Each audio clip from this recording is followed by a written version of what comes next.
Hey Boba Gang, what's up? Did y'all miss me? My bad for going MIA again. Just been super busy with all these festivals and events and just everything else I've been kind of doing in between those. So from the last time we talked, I was basically doing a lot of festivals, a lot of events. There's been a lot of good, solid leads, and we also added a new market in DC. And although the market kind of just started, I think me and my team have a lot of we see the vision and it looks very promising right now. So one of the things that I talked about in my previous video is about, scouting different markets and stuff. So this market, I've never actually scouted myself. However, I know it's been there for a long time. And for some of the vendors that do attend to it, they gave me like amazing feedback for it. So I took a stab in the dark and I literally told all of my friends to go and just apply. And pretty much all of us applied to it and everyone got in. And, while there, we all just see like how great this market will be.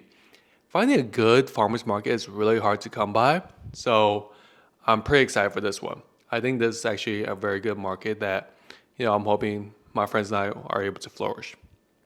By the way, I don't know if I mentioned this in the last video. I think I did, but just in case.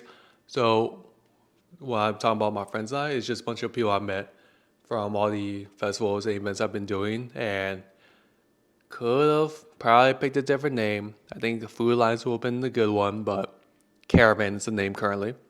So I think there's like 10 of us or so. Man, probably not 10. I think it's probably lower than that, maybe 6, 7 of us that joined it, and it's been pretty cool. I think that's going to go well.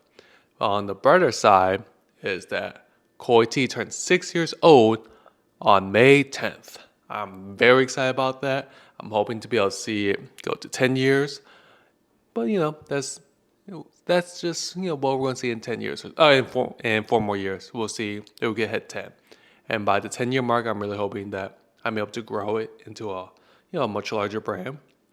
The one thing I want to have done by this point in time is getting our retail bottle drinks out. However, honestly, if I'm going to be perfectly honest, a lot of these markets, a lot of these festivals just take a lot of time out of me. So even though I'm only working at those like maybe 2 days of the week, there's still all the inventory run I do for both my shop and for these festivals. So those tack on like maybe 2 days each, and that doesn't include any last minute covers. So yeah, it takes a lot to do this stuff. That kind of leads me into a story I had. So on the very first day of our new market, I had someone do a no-show.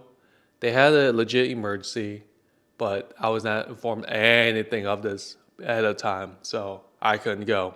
And unfortunately, the backup staff members I had, they all couldn't make it either. So that was a crap. That was a crap show. That was just awful. And then was it later in that week? The same person, different person was supposed to open the shop. She wasn't available, so I had to like rush back from. I think I was doing another event, so I just rushed back and had to try to get the shop open before, or get things ready before the shop opened. That was also hectic. So having the storefront and all these festival events definitely takes a wear and tear on my body, especially when I'm like kind of the only person that does these. Luckily, I've been having more people interested in doing these events with me. So, we'll see how those go. I've been pretty optimistic. It's been working out. So I'm hoping that it still, pushes forward. So yeah. So back to retail drinks. I really want to make sure I'm able to dedicate the time to make those. Right now, we're finally starting the design process. So hopefully we can get, out on the shelves maybe by like mid-June or so. So definitely ramping that thing up. And as far as the YouTube channel, definitely making sure that I'm able to post like once a week. So, once again, if y'all miss my face and you just want me, sit here and talk, just holla. Just let me know. And if you want to see what I've been doing for the past couple, weeks or so, or what's coming up in the near future, just follow my Instagram page. Just know that for the most part, everything on my Instagram page, whether it's my personal one or what my business page. They're all basically going to be around the DMV area or the DC metropolitan area, if you want use that terminology. For those that are not from the area, stands for DC, Maryland, and Virginia.